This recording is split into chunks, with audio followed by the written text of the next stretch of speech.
Michael Gillespie with One Oak.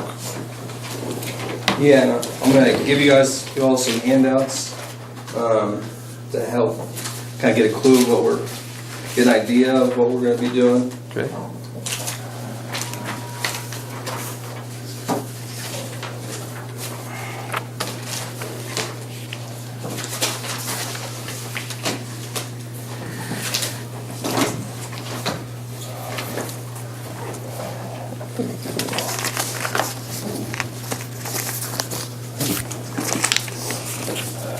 Scott, did you let Dave know? Oh, sorry, Dave, I didn't see you come in.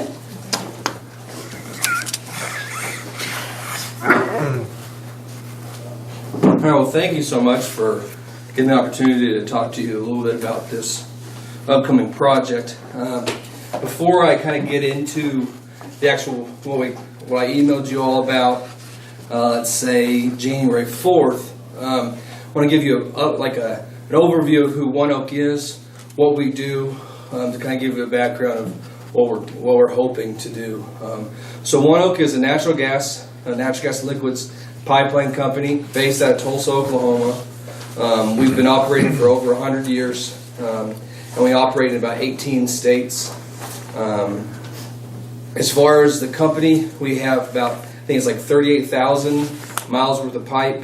We have 28 million barrels of natural gas liquid storage capacity. We have, miles and miles of pipe through all over southwest Kansas, northwest, south central Kansas. But our main areas that we have newer investment has been in Oklahoma, Houston area, and up in the Bakken, up in North Dakota. As far as this project goes, the first page is kind of the overview of One Oak, kind of that bigger picture, and then the second page is the proposed project, the Elk Creek Pipeline. In 2005, we built the Overland Pass Pipeline with Williams Company, and so it was completed in 2008, and we're planning to have this pipeline follow almost a similar route. We hope that we're going to be within about 100 foot of center line of the previous pipeline in the same corridor, so we're not getting into new land or new landowners. We think we did a good job with dealing with the previous landowners, and we'd like to continue that partnership. The only way we were going to change the route is if a landowner would prefer us to change where we go through their land, or if it's so we're on right next to an adjacent property where we then would go through an adjacent landowner. The project, Elk Creek Pipeline, is about 900 miles from eastern Montana down to Bushton, Kansas. As far as what our portion in Kansas is, it's about 230 miles, and in Cheyenne County, it's about 38 miles from the northwest corner down to the southeast. Not quite corner, so it stays north of St. Francis and Bird City. This pipe will be bigger than the Overland Pass. So Overland Pass was 16-inch pipe, and this will be 20-inch pipe, so it'll be a little bit bigger. It will have capacity to do about 240,000 barrels per day, with the expansion capacity of up to 400,000 barrels per day. To expand it, we'd add extra pump stations, but because the whole project is almost all downhill from eastern Montana down to Bushton, we don't have to add as many as we normally would pumping uphill. Though, driving out here, we know that sometimes it goes up and down pretty quick. But as far as the timeline, we've received survey permissions from all landowners in Cheyenne County, and the majority of all over Kansas, and actual easement letters to actually acquire easements from landowners have gone out this week, and we hope to start securing those. We've secured about 35 so far. They received the letter and immediately came into one of our offices and were paid for their easement. After this, we'll start doing civil, environmental, and engineering surveys on the land to make sure for feasibility as far as what we need for pumps, what we need for if we're mitigating any streams or getting around any habitat for species. We'll make sure and address all those in the civil and environmental survey permissions or surveys. And we'd like to be starting construction around end of July or beginning in mid to end of July, early August. Because this is such a large project, we're splitting it into two sections, Kansas and Colorado and Wyoming, Montana. So the Kansas-Colorado portion will be first. And because the section from north central Weld County, Colorado down to Bushton is about 450 miles, it'll probably be 3 or 4 different contractors who will actually build the pipe. So we're not sure if they'll start right in the middle, like we're with Colby or wherever, and spread out, or if they'll start one end or the other. It just depends on the contractor and where they'd like to get it scheduled. The pipeline can't work if it's not all put together, so that's important.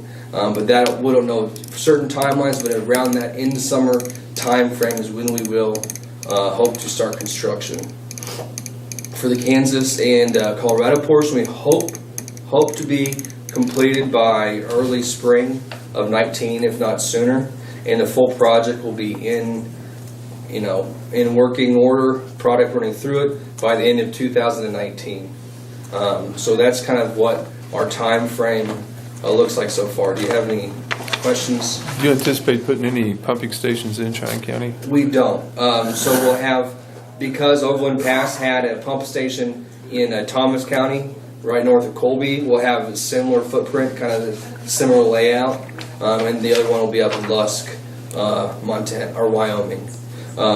If we do end up expanding, which I do believe we will at some point, there's potential, but based on proximity to Colby, it's more likely that it's going to be in Yuma County, Colorado, or further down in like Barton County or something like that, just on proximity for pushing the product through the line. So we're just looking at the pipeline itself. And Yes, sir. And we'll have, for any stream crossings, we'll have block valves on each side to make sure that if there ever was a potential spill or rupture, that we'd be able to block those off and contain that. Or if there's something further upstream back in Colorado, we have block valves on any river crossing to make sure that can stop the product from flowing any further until we get that fixed. Go ahead. Okay, gentleman to your right there is our Public Works Director, Okay. Yeah. and he had some questions that. Sure. When they're crossing the right of way, what about, are they going to get with us to find out the depth and everything Yeah. like that? Our biggest concern, what we've had before, is they put it in, and then we go to elevate, they say, well, you can't take any dirt out of there because we got to maintain so much cover over this. And so the plan will be for us to be 4-foot cover in all private land, and then for any of the bar ditches to be 5 foot under, just because we know silting and grading, it can shift depending on how much rain, moisture, whatever else, or erosion. So we plan to be 5 foot under all bar ditches on any county road crossings. We plan to bore every single county road. The only place where we'll cut through a road is if it's just a 2-tire mark track through someone's private land. But otherwise, we'll bore under everything. But we will. So 4D has probably contacted you. Yes. And so 4D has contacted you, and they'll keep you up to date once we know where we have our final easements. So we know where exactly we'll be crossing, where how deep the crossings will be and all of that for specific areas. So you'll know all that information. Okay. So I think they've given you kind of the preliminary typical for what it looks like for our crossings, and they'll continue to follow up once we kind of get for sure where all the easements will be, where all the land we will cross, to make sure we're following what you guys think we need to do. Okay. So how much dirt do you have to maintain on top? So we'll have 4 foot of cover on the whole project, at least, and then 5 foot. So the trench is going to be at least 6 foot deep. All right, What do you mean by? we're having some drilling going on in the northeast part of the county. Right. And it looks to me like we're gonna be elevating roads that are they're not even elevated, they're just roads, aren't they? And those would be the ones I'd be worried about if you put it 5 foot under there and we elevate it and pull 2 foot of dirt, Yeah. we're gonna get close to the pipeline. Right. That's what I think Dave's more concerned about than anything. So if there are areas where we run into specific crossings that may need more fill, or if there's something that we need to partner with you on to make sure that, in that situation of removing dirt from your ditches and packing it on top, we'll have to coordinate to make sure that we are still at least 4 foot depth of cover under those bar ditches even if you elevate and pull that dirt out. Yeah, because, right, say there's no elevation now, Right. well then if we take out 3 foot, that means Yeah. you gotta be down there Yeah. a lot deeper. Yeah, and so our contractors will work with you on that, because that's, the worst thing for us is to have a strike on a pipeline. And the worst thing for you is to have a strike on our pipeline. That, on certain areas, and is that typical for all road crossings, all kinds No. of crossings? No. Or probably just a few? There's just some roads that have never been elevated. Sure. They're county roads, but they've never been, now with all the traffic, Yeah, they're oil wells, right, and they're going in with tankers, and they're needing these roads elevated. yeah. And so on those specific ones, if you make sure to make a note of that when talking with our contractors on road crossings, that'll make sure we can kind of have that, they'll be aware of that to make sure that that's taken care of. Are we thinking of doing a blanket permit, or what's your thoughts on what we do? I'm not sure what they've finalized or considered yet, so whether they send you all road crossings. But 4D's, or this is gonna get with us on that? Yeah. Okay. Yes, sir, they will. All right. And I'm a little confused, this path that you've already established, for the previous companies, Yeah. you're gonna be outside of that or in between them? Well, so the Overland Pass pipeline was a Williams One Oak venture, and this would be completely ours, and so we can't be in the easement because we have to then get new permission from the landowner. So we'll be actually outside the current pipeline easement, so it'll be a new easement. But it'll be hopefully right next to, so parallel on the whole way. And that's the plan, unless the landowner decides that they like it somewhere else. As far as other safety things, every single weld is not only, so it'll all be machinery welds, they won't be manual at all. Because it's such a big project, and as far as making sure it's all uniform, we'll make sure it'll all be machine welds. And we have a third-party inspector, not a One Oak employee, but a third-party inspector that comes and inspects every single weld. Physically examines them. And then we'll have X-ray technicians that'll come follow right behind them, and they'll X-ray every single weld to make sure that the welds are good. If they don't pass the X-ray test, we cut them and have to re-weld them. That's the most important thing. The pipe by itself is X-rayed at the manufacturing facility. All this is American-made steel, so it'll be coming from Arkansas, and we'll ship it up here. It'll be dropped off in Jim in Thomas County. There's a spur off the track where we're going to have a pipe yard, and then the pipe will then be trucked.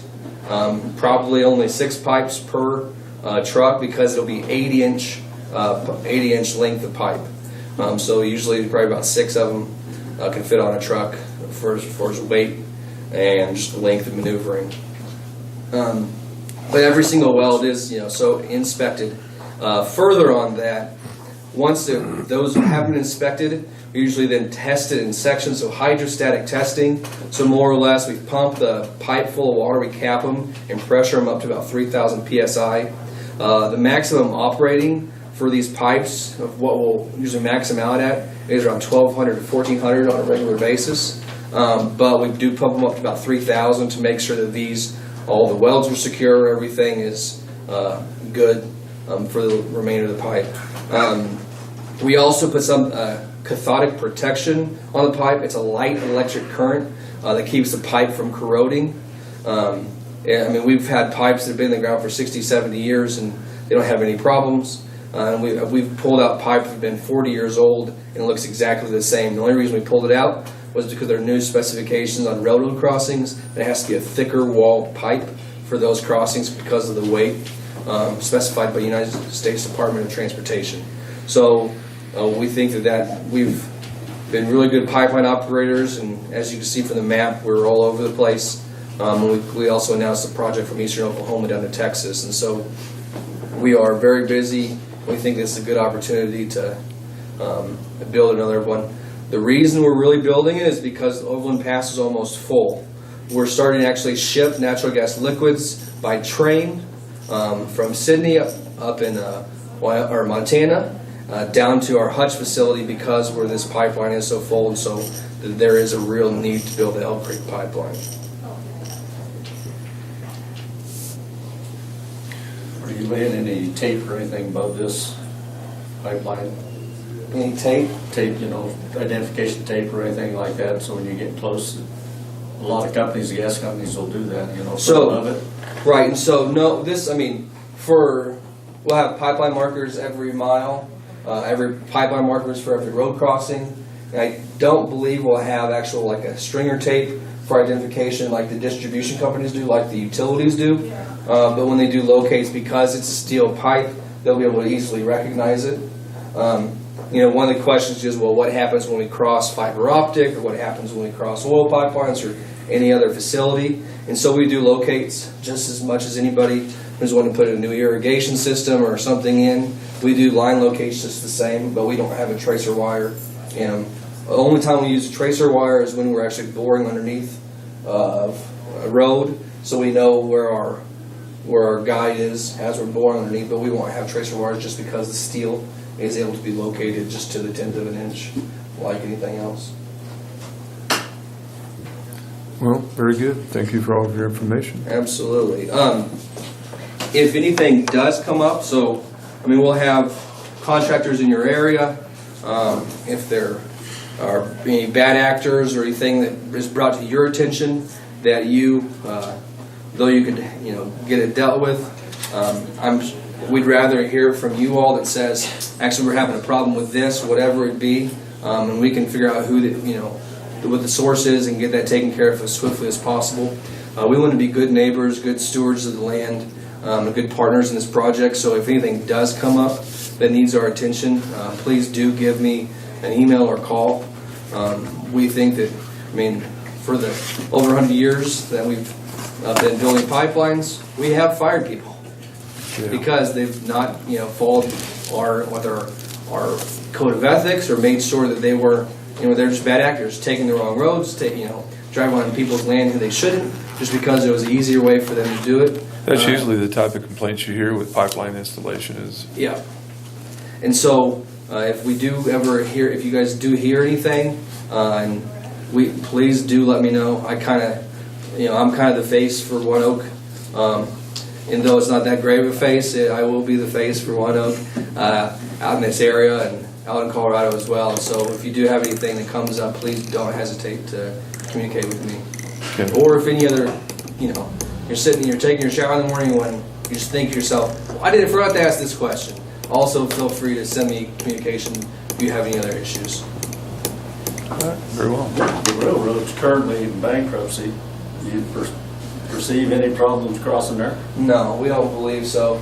Even if they're in bankruptcy, they're still a function. They still have to function, and they still have to put tracks on the train because they can't get out of bankruptcy without still kind of making some money. It's just a restructuring more than anything, I believe. So no, we usually don't have any problems. The longest is Department of Transportation permits, and usually they just want to make sure that we're following all specifications. But usually railroads are pretty easy to, as long as we tell them the thickness of pipe and where we'll be doing it and when, they usually don't have too many problems. I don't foresee that being an issue, but who knows? We've seen weirder things happen. Whether or not operating in bankruptcy, I kind of wondered how that's going to be, because they've had so many years supposedly to get things done. Hopefully we don't have any issues, but I can't guess anything other than what I know. And what I did put for you in the back of your packet, it has the sequencing of pipeline construction, so you can kind of see how the pipeline is built, and it has it lined out by different stage.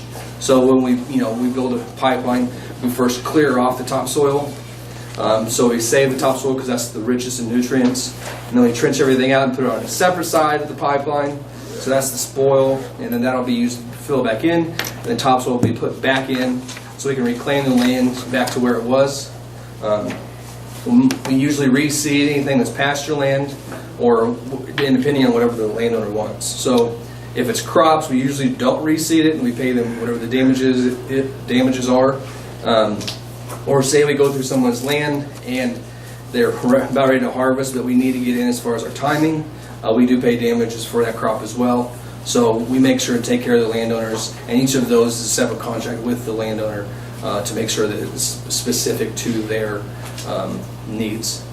But that sequencing does a really good job of that last page y'all received of how we put it all together. But anyway, any other thoughts or questions? I'm sure as soon as construction starts, we'll receive Yeah. questions and we'll Abs- pass them on to you. Absolutely. And I mean, the biggest thing is we don't want you to, if we didn't come here and then we start construction and you start hearing things, well, someone's coming on my land. Well, a majority, everyone who we're actually building the pipeline through, or we need access to their roads to get to where we're building the pipeline, will have been contacting them. So it's everyone else who hasn't been contacted because we're not going through their property. They're like, well, what's that? Why is this big old truck with all this pipe coming through? What are you going to do about it? And we're following all the standards and protocols. So if we damage roads, we make sure if it's our problem that we did damage it, it's our responsibility to also make sure it gets fixed and put back to where it was or better. I always have to bring this up. So not in Kansas, but in a different state, there was a road in a rural area that we were going through, and it wasn't in very good shape, but it was asphalt.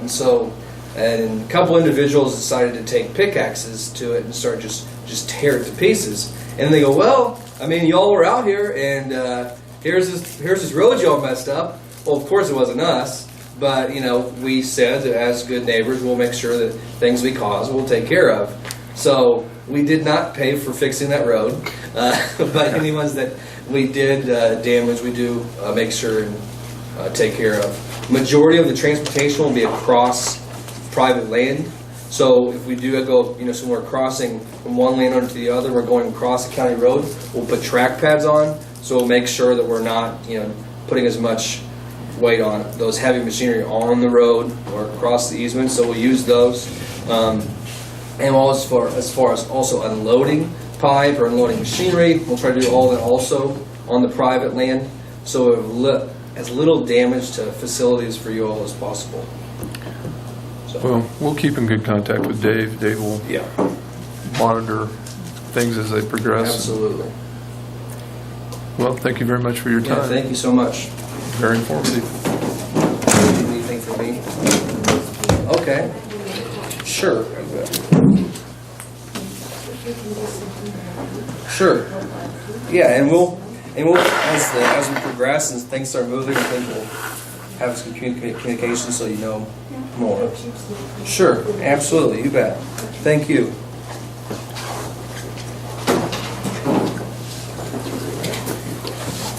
Good morning, Amanda. Good morning. I just wanted to give you guys a quick heads up. Valuation notices are going out tomorrow in the mail. Ag values increased again, so there's going to be a lot of questions. I did email the state. They usually send out some documentation explaining the increases, and they were hoping to get that out close of today. I can email that to you if you want. I usually print copies and have it on our counter, the one out here. And if you would, make sure Karen gets a Yep, copy of I can that. get that. So I just wanted to give you a heads up. I'm sure there's going to be questions, and I'll get you the information, Sure they and will. we'll educate people as much as we can. So. All right. Thanks, man. Yep, you're welcome. Well, do we have any more items before the board today? Make that motion. I move we adjourn. Second. All those in favor? Aye. Aye. So we'll see you again on Monday the 5th, 8 a.m. Send me a notification about 2 days after that. I got the one for that meeting on Thursday, because I got one, the hell am I supposed to? All right, get? I got myself a note. Maybe you can help me, Karen. I have a note today.